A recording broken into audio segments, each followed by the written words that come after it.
I'm Dave Ellis. I'm the board chair for the Hawthorne Neighborhood Council. This is my second time through this, right? So I was here about 20 years ago and then I just came back. One of the things that we've been looking at here in Hawthorne is how do we create space for people in North Minneapolis to really come up with their own definition of what well-being means. It's been 2 years since we started this project. A couple of the things that they said, that the community said it wanted was, one, they wanted a cultural remedy book that we could give away, because there are lots of cultural remedies that are being lost. The other thing that they said they wanted was a way to link young people and elders. And what the group came up with was a video. They wanted interviews of young people and elders talking about the differences, the similarities, health and well-being. What does it really mean? And how do we do this in North Minneapolis? Basketball was one of the things that always brought us all together, but then like once we got older, it's like it stopped being places to hoop. Like it wasn't safe to be hooping outside the park no more, you know? Mm-hmm. So it's like if we wasn't playing no inside the gym, but then like you go to the parks in the rec centers and they'll be like, oh, if you're 18 and older, you can't be here. So it's like, you know what I mean, it kind of separated, like, you know, and then it's like if you don't got a gym membership or something, you can't, you know what I mean? So it's like, it kind of, it's stereo, like it keeps us with nothing to do and basically something to do at the same time, like in a negative way. You know, we try to be positive, you know what I mean? So it's like, it's one of the things, well, don't let your circumstances define you, you know? Mm-hmm. On the north side, they got this one restaurant called the Breaking Bread Restaurant. And the reason why, like, I love their message, like their whole thing or whatever is, you know, to put out healthy food in the communities that usually wouldn't have access to those type of foods.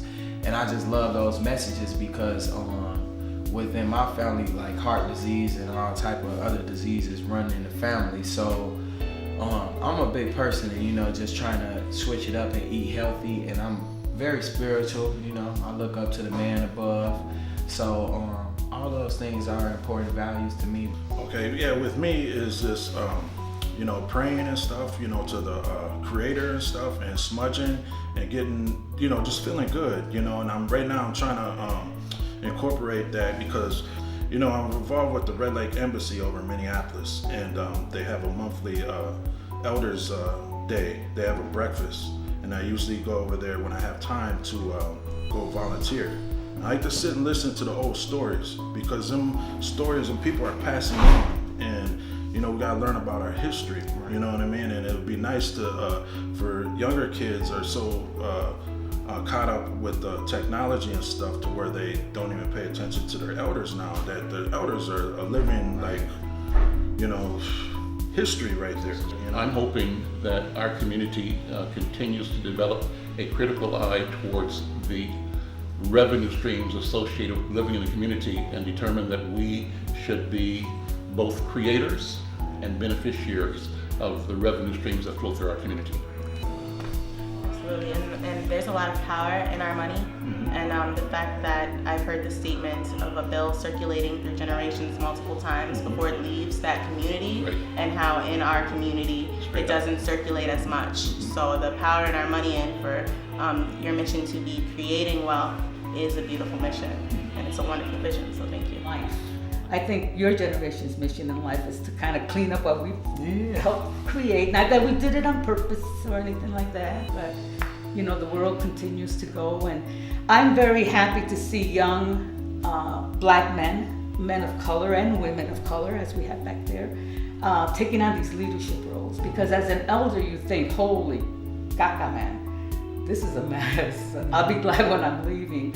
But then to see such beautiful spirits and energy and to look at the future with such love and compassion and empathy is quite fulfilling. So I want to thank you for this beautiful morning. It was definitely nice meeting you. It's wonderful meeting you, Amor.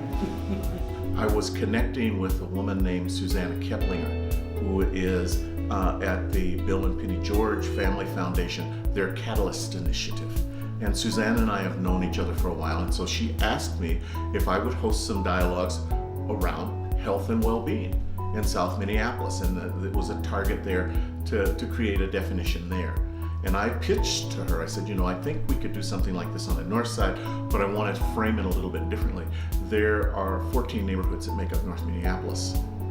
And the pitch that I gave her was, Hawthorne, we will coordinate this, but it will not be a Hawthorne project. It will be a North Minneapolis project.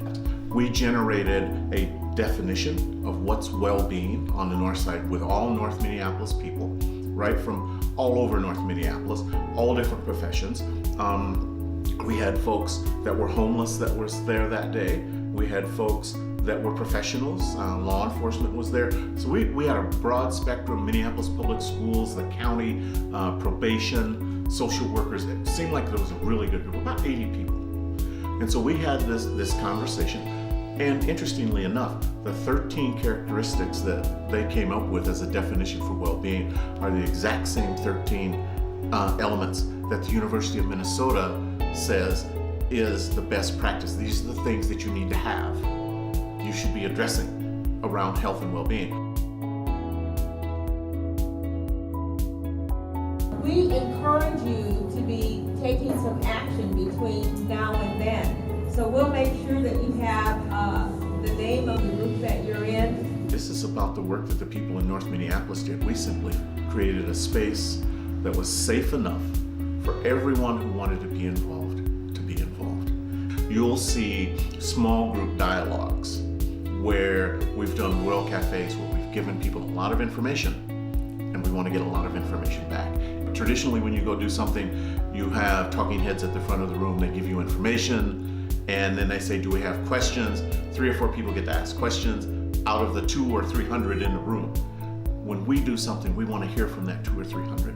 And so we have processes that allow us to do that. And so you'll see people literally responding to questions in small groups as they're piecing together. And interestingly enough, each of these small groups became projects of their own. People in the community said, this is important to us, we're going to take this on and make this happen. And so, yes, we provided resource, but it was the community again doing the work. They own this, we don't. When this is completed, everything will be given back to the community. The videos will be online for anybody to use. The book will be donated so that anyone can have it, it's free.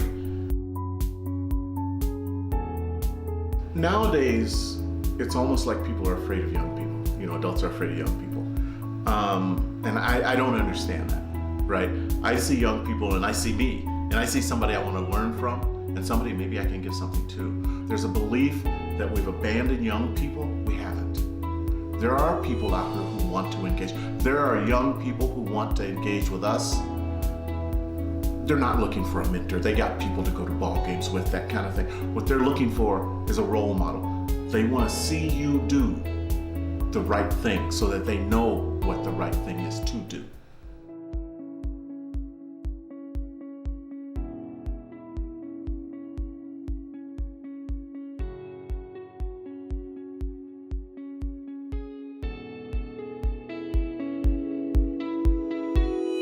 We're sitting in a place called the Fit Lab over in St. Paul. It's a fitness studio.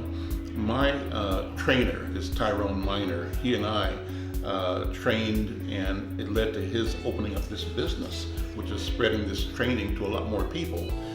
We created this program called the Insight to Health Fitness Challenge, and it's a program that brings a lot of people together to work on health, fitness, on nutrition, and on improving quality of life. And it's done in our community, us serving each other. Our health is our business. My name is Trayvonte Marshall. I go by Trey Wiggs. We at the Fit Lab today in St. Paul. I'm Tyrone Miner. I'm a resident of St. Paul, born here, and I grew up in the Rondo community. I'm Audrey Jackson. I graduated from high school for recording arts in St. Paul, born in Minneapolis. Marcellus, everybody call me Mo. I'm from Chicago, Illinois. Claim the North Side because that's where I was raised at. For young people, a lot of times your focus is, trying to find your way, making money, and what gets lost in that is taking care of your physical and mental health. I don't see a lot of our people investing in their health and wellness the same way they invest in other things, whether it be fashion or music, technology, etc.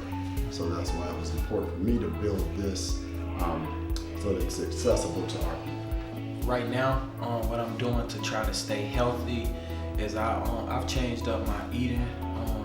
I'm starting to eat more full meals. I cut out all the McDonald's and all the stuff like that. Your body is just the foundation of a house, and the foundation, what you build and put into it right now, is going to pay dividends in your later years. And so that's why it's very important to pay attention to what you're putting in your body.